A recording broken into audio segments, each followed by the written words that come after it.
ভগবান শ্রীকৃষ্ণের উল্লেখযোগ্য বাণীগুলো শুনুন।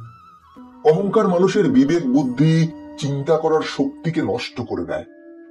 যখন এরকম অহংকার কোনো ভক্তের হয়, তখন ভগবান স্বয়ং ভক্তের সেই অহংকার কোনো না কোনো ভাবে ভেঙে দেয়। আজ এরকমই একটি ঘটনা বলবো, যেখানে ভগবান শ্রীকৃষ্ণ ও পবনপুত্র হনুমানজির সহায়তায় একই সাথে শ্রীকৃষ্ণের স্ত্রী সত্যভামা, বাহন গরুড়দেব এবং সুদর্শন চক্রের অহংকার কিভাবে ভেঙে দিয়েছিলেন সেটাই জানাবো এই ভিডিওর মাধ্যমে। তাই এই ঘটনাটি খুব মনোযোগ সহকারে শুনুন। এই ঘটনাটি থেকে আজ আপনারা একটা মূল্যবান শিক্ষা পাবেন, যেটা সমগ্র জীবন আপনাকে ভগবানের সাথে জুড়ে থাকতে সাহায্য করবে এবং ভগবানের কৃপায় সুখে শান্তিতে জীবন কাটাতে সাহায্য করবে। এবং আমার বিশ্বাস, এই ঘটনাটি শোনার পর আপনার মনে আর কখনো অহংকার জন্মাবে না। তাহলে চলুন জেনে নেওয়া যাক ঘটনাটি কি। একবার ভগবান শ্রীকৃষ্ণ তার স্ত্রী সত্যভামার জন্য স্বর্গ থেকে পারিজাত বৃক্ষ এনে দিলেন। তখন সত্যভামার এই অহংকার হয় যে সেই হচ্ছে এই পৃথিবীর সবচেয়ে সুন্দরী নারী এবং ভগবান শ্রীকৃষ্ণের সব থেকে প্রিয় রানী। ঠিক এই রকমই যখন সুদর্শন চক্র দেবরাজ ইন্দ্রের অস্ত্রবজ্রকে নিষ্ক্রিয় করে, তখন সুদর্শন চক্রের খুব অহংকার হয় যে ভগবান শ্রীকৃষ্ণের যখনই যুদ্ধে আর কোনো উপায় থাকে না, তখন ভগবান শ্রীকৃষ্ণ তারই সাহায্য নেয়। তাকে ছাড়া যুদ্ধ জয় করা এক প্রকার অসম্ভব।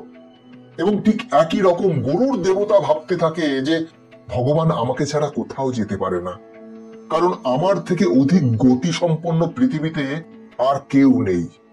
ভগবান শ্রীকৃষ্ণ জানতে পারেন যে তার এই ভক্তদের অহংকার জন্মেছে এবং এদের অহংকার নষ্ট করার সময়ও এসে গেছে।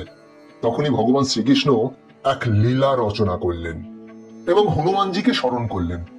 ভগবান শ্রীকৃষ্ণ স্মরণ করতেই হনুমানজি বুঝে গিয়েছিলেন যে তাকে ভগবান কি কারণে স্মরণ করেছেন। এবার শ্রী ভগবান গরুর দেবকে ডেকে বললেন, হে গরুর, তুমি হনুমানজির কাছে গিয়ে বলবে যে ভগবান শ্রীরাম তাকে দ্বারকায় এসে দেখা করতে বলেছেন, আর যদি পারো তুমি হনুমানকে নিজের সাথে করে নিয়ে এসো। ভগবান শ্রীকৃষ্ণের আদেশ পেয়ে গরুড়দেব হনুমানজিকে এই বার্তা দিতে বেরিয়ে পড়লেন। গরুড়দেব হনুমানজির কাছে গিয়ে বললেন, হে পবনপুত্র, ভগবান শ্রীরাম আপনাকে স্মরণ করেছেন আপনার সাথে দেখা করবেন বলে। আপনি আমার পিঠে উঠে বসুন, আমি আপনাকে খুব তাড়াতাড়ি প্রভুর কাছে নিয়ে যাচ্ছি। হনুমানজি খুব বিনয়ের সাথে বললেন, আপনি যান, আমি আসছি। তখন গরুড়দেব ভাবলেন, জানি না হনুমানজি কখন পৌঁছবেন, যাক আমার কি, যখনই পৌঁছাক আমার কার্য তো সম্পন্ন হয়েছে, আমি এবার আসি। এই ভেবে গরুড়দেব শীঘ্রতার সাথে দ্বারকার দিকে রওনা হলেন। এদিকে ভগবান শ্রীকৃষ্ণ শ্রীরামের রূপ ধারণ করলেন এবং সত্যভামার সাথে সিংহাসনে বসে পড়লেন এবং সুদর্শন চক্রকে আদেশ দেন যে তুমি মহলের বাইরে পাহারা দাও, কিন্তু মাথায় থাকে যেন আমার আদেশ ছাড়া কেউ যেন মহলে প্রবেশ করতে না পারে। ভগবানের আদেশ পেয়ে সুদর্শন চক্র মহলের বাইরে পাহারায় নিযুক্ত হলেন। ঠিক সেই সময় হনুমানজি মহলের প্রবেশদ্বারে এসে উপস্থিত হন। সুদর্শন চক্র হনুমানজির পথ আটকে বলেন, আপনি বিনা অনুমতিতে মহলের ভিতরে প্রবেশ করতে পারবেন না। হনুমানজি অনুরোধ করলো যে তাকে এখন ভিতরে যেতেই হবে, খুব দরকার। কিন্তু সুদর্শন চক্র কিছুতেই ভেতরে প্রবেশ করতে দেয় না। তখন হনুমানজি দেরি না করে শীঘ্রতার সাথে সুদর্শন চক্রকে মুখের ভিতরে নিয়ে নিলেন এবং তারপর মহলের ভিতরে প্রবেশ করলেন। হনুমানজি মহলের ভেতরে প্রবেশ করে প্রভু শ্রীরামকে প্রণাম করে বললেন, প্রভু আমার আসতে দেরি হয়নি তো? এবং সাথে বললেন, প্রভু মা সীতা কোথায়? আপনার পাশে মা সীতার বদলে এই কোন দাসী বসে আছে? সত্যভামা এই কথা শুনে খুবই লজ্জিত হলেন এবং এইভাবে তার সমস্ত অহংকার ভেঙে গেল।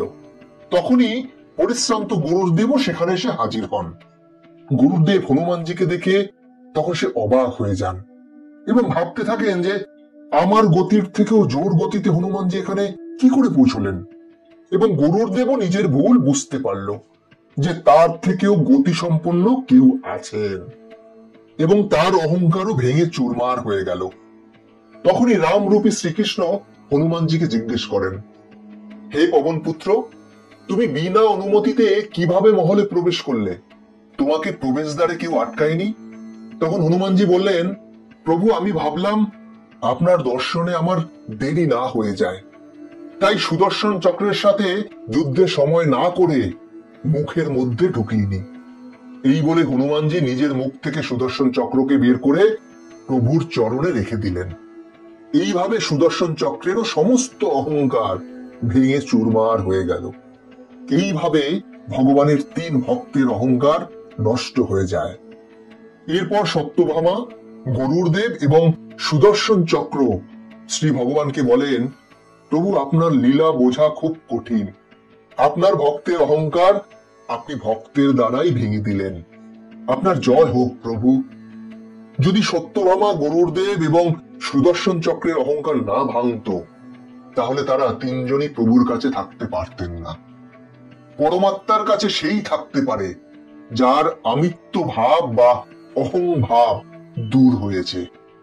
হনুমানজি প্রভু রামের এত নিকট থাকতে পারেন কারণ না তো প্রভু রামের কোনো অহংকার ছিল, আর না তো ওনার ভক্ত হনুমানের। অহংকার বশত শ্রীরাম কখনো এটা বলেননি যে আমি এই কাজটি করেছি, আর না তো হনুমানজি কখনো বলেছেন আমি এই কাজটি করেছি। এই কারণে দুজনই এক হয়ে গিয়েছিলেন। তারা না কখনো আলাদা হয়েছেন, আর না কখনো আলাদা থেকেছেন। এই কারণেই ভগবানের সাথে ভক্তের কখনো অভিমান বা অহংকার থাকতে পারে না। বন্ধুরা, অনেক সময় কখনো কখনো নিজের উপর অহংকার এসে যায়, আর এই অহংকারই হয় ভগবান ও ভক্তের মিলনের পথে সবচেয়ে বড় বাধা। এই কারণে প্রাচীন কাল থেকে মন্দিরে বা ভগবানের সামনে মাথা নত করে প্রণাম করার রীতি শুরু হয়, যাতে আমাদের সকল অহংকার ঈশ্বরের সামনে ভেঙে গিয়ে আমরা নিজেকে ঈশ্বরের সামনে সমর্পিত করতে পারি। ভক্তি মার্গের সবচেয়ে প্রথম ধাপই হলো অহং ও অভিমান মুক্ত জীবন। তাই বন্ধুরা, সর্বদা একটা কথা মনে রাখবেন, অহংকার পতনের মূল।